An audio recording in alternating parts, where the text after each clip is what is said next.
IPL মানেই বিনোদন, IPL মানেই ড্রামা। কিন্তু কালকের ম্যাচে যা হলো তা দেখে মনে হচ্ছিল ক্রিকেটে মাঠ নয়, পাড়ার বাচ্চাদের মারামারি চলছে।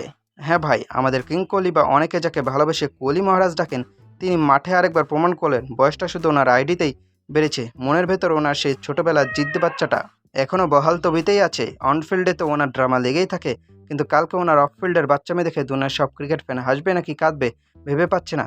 ম্যাচ শেষে অজি তারকা ট্র্যাভিস হেড ভদ্রলোকের মতো হাত বাড়িয়ে দিয়েছিলেন, কিন্তু মহারাজ কোহলি রেগেমেগে আগুন, তিনি নাকি হাত মেলাবেনই না।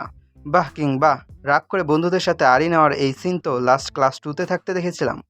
বিরাট ভাইয়ের মনে হয় একটা কথা মনে করিয়ে দেওয়া দরকার, অতিথিদের সম্মান করতে হয়। হেড সাহেব কিন্তু ইন্ডিয়ার মাটিতে আইপিএল খেলতে এসেছেন, মানে তিনি আপনাদের অতিথি, আর মেহমানের সাথে এমন আচরণ কি মানায়?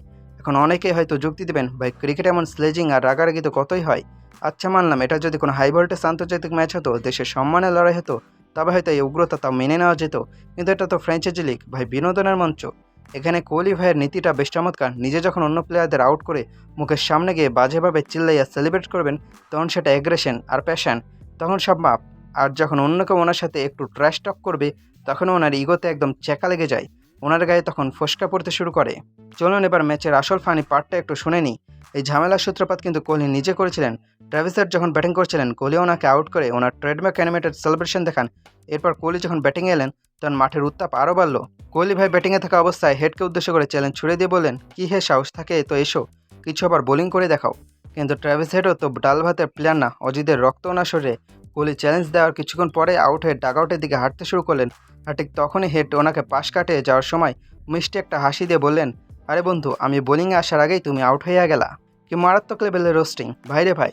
বার্নল লাগবে কোহলি ভাইয়ের জন্য, জলদি এক বালতি বার্নল নিয়ে এসো। হেডের এই এক লাইন পাঞ্চে কোহলি ভাইয়ের ভিতরে রিগো একদম চূর্ণ বিচ্ছন্ন হয়ে গেছে। গল্পের ক্লাইম্যাক্স কিন্তু আরও খতরনাক। কোহলি ভাই ওনাকে বোলিং করার চ্যালেঞ্জ দিয়েছিলেন, তো হেড সাহেব সেটা বেশ সিরিয়াসলি নিয়ে নিলেন। নিজের আইপিএল ক্যারিয়ারের এর আগে কোনোদিন বল করেনি হেড, কিন্তু কালকে কোহলির ওপর রাগ ঝাড়তে তিনি বল হাতে তুলে নিলেন। আর কি অবিশ্বাস্য কাণ্ড, বল করতে এসেই হেড উইকেট তুলে নিলেন। কুদরত কা নিজাম। কোহলি ভাই ওনাকে বোলিং করতে ডেকেছিলেন ট্রল করার জন্য, আর হেড এসে উইকেট নিয়ে ওনার ট্রলের উপর পুরো তেলের কড়াই ঢেলে দিলেন। এই অপমান রাখার আর জায়গা কই?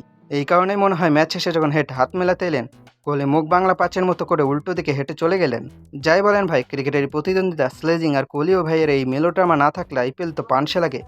এই নাটকীয় মুহূর্তগুলো তো আমাদের মতো ভক্তদের বিনোদনের আসল খোরাক। পপকর্ন নিয়ে বসার মতো সিন একদম।